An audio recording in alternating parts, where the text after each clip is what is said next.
Hello and welcome to another Arkeys video and to a new 2 million credit time trial challenge on Gran Turismo 7. We are at Deep Forest Raceway and we are in the Gr.4 Mitsubishi Lancer and we are on racing hard tires. This video is based on a live stream I did on Friday morning, and if you want to see the full extent of my trouble getting this time, I will link that in the description. This was around 120 kilometers into that time trial where I got the time of this video. It's a decent time. There's definitely some mistakes I can iron out maybe and see if I can improve a tiny bit more. And if you are enjoying the content, please feel free to hit the like and subscribe button. It is highly appreciated. Now let's jump into a run through of my lap. So this is the race footage from that lap. We are going to stop and look at some brake markers along the way. The first one is somewhere between the start of the curb and the 100 board. And yeah, we are getting down to second gear. I was downshifting a bit too early to second gear, got understeer instead of rotation. That was my fault, so that wasn't the best. But now we're coming up the hill. It's all flat out. But now we need to look for that fence on the left hand side. Now you need to get down to third gear, brake a tiny bit. I'm going back up to fourth. You can also stay in third. And now we are trying to bring the car down to third gear and slow it further down into second gear through these corners and then power out of there. Here I think you can look at that very green part of the forest close to the barrier for a brake reference for this corner. Just keeping it tight in second gear, early back on the power and getting out of that corner. Here you need to look at where the track is most to the left, if that makes sense, or the curb of the track is most to the left.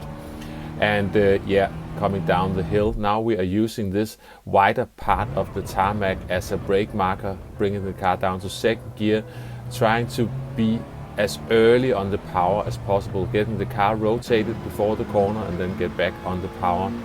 Now we've got the long straight, and here it's important to note that you need to rev the car out if it's kilometers per hour all the way to 223 or 24 kilometers per hour. Now we're going to look for this blue and white gantry. That's our warning, and the higher fence there is the actual brake marker. And I use that gantry as soon as that disappears from the screen.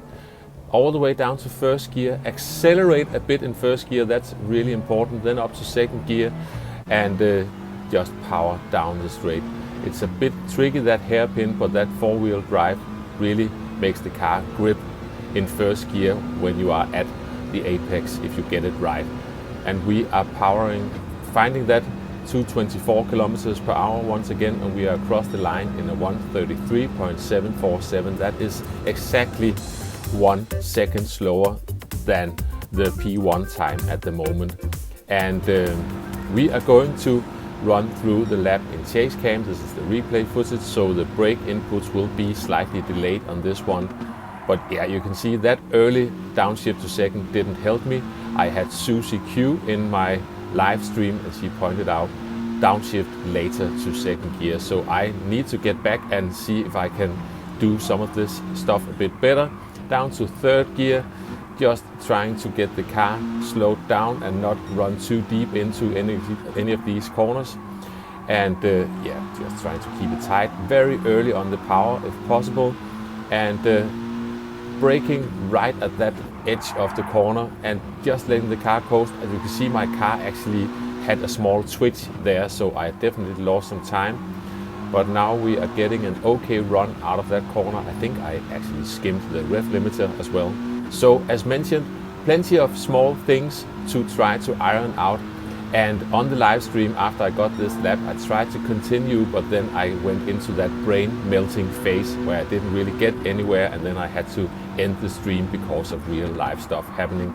Now for the hairpin, all the way down to first gear, accelerating a bit, but then up to second gear, and then we just need to power towards the straight. And especially coming up the hill, that's why it's so important to make sure you rev out that fourth gear as much as possible. And now we are going across the line in that 133.747. So that is the end of this video. Now I have been doing this shorter format for a couple of weeks and doing a live stream instead. It's fun to do a bit of live streaming, having you guys watching as I fumble around, try to get this right. And to be honest, making these shorter videos only takes a fraction of time. So I might switch a bit back and forth between doing the full videos with all the mistakes or doing a live stream and a shorter video. And you are welcome to post in the comment section which format you prefer the most. That's all from me for now. I hope you found this entertaining, maybe even somewhat useful. Thanks for watching, and I will catch you next time. Bye bye.